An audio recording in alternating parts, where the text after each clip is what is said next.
The pre-collision system uses camera and radar sensor to detect possible obstacles on the road and to brake automatically before your car hits these obstacles. So it's a pretty good feature, but unfortunately in a lot of cars it doesn't work properly. If you see the pre-collision system malfunction warning, means that the pre-collision system in your Toyota is now not working, and you will also not be able to use the cruise control and a lot of other functions that depend and that rely on the radar sensors and camera. Many think that when they see the pre-collision system unavailable warning, it means that the problem is with the blocked radar sensor or blocked camera view, and they start cleaning these. But when they see pre-collision system malfunction, it may only mean that something is wrong with the camera, something is broken in your car, but it's not true. You can start with checking if the radar sensor areas are okay, if the windshield is fogged and the camera can't see through the windshield.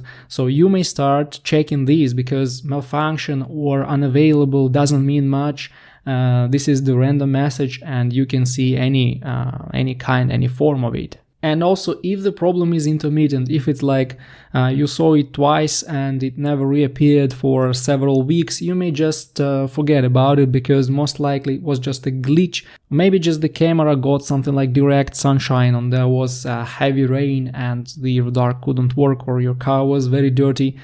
So if you don't see this again, if it doesn't reappear, the pre-collision system malfunction warning, you may just forget about it and don't spend time and money on repairing something that doesn't need repair. Also, one more pretty cheap thing to check is the battery voltage. So use the load tester, not just the multimeter, to check the battery voltage. And if the battery drops voltage when you give it some load, it means that the battery will need at least to be charged, but sometimes it will need to be replaced. When the voltage drops in your car, it may cause anything, absolutely anything, because in a modern car that is full of electronics, any voltage drop down 10.5 volts will cause problems. Also, for this system to work properly, it needs to get readings from a lot of sensors like steering angle sensor, ABS sensor, brake switch, gas pedal sensor, brake lights, throttle position sensor in the engine.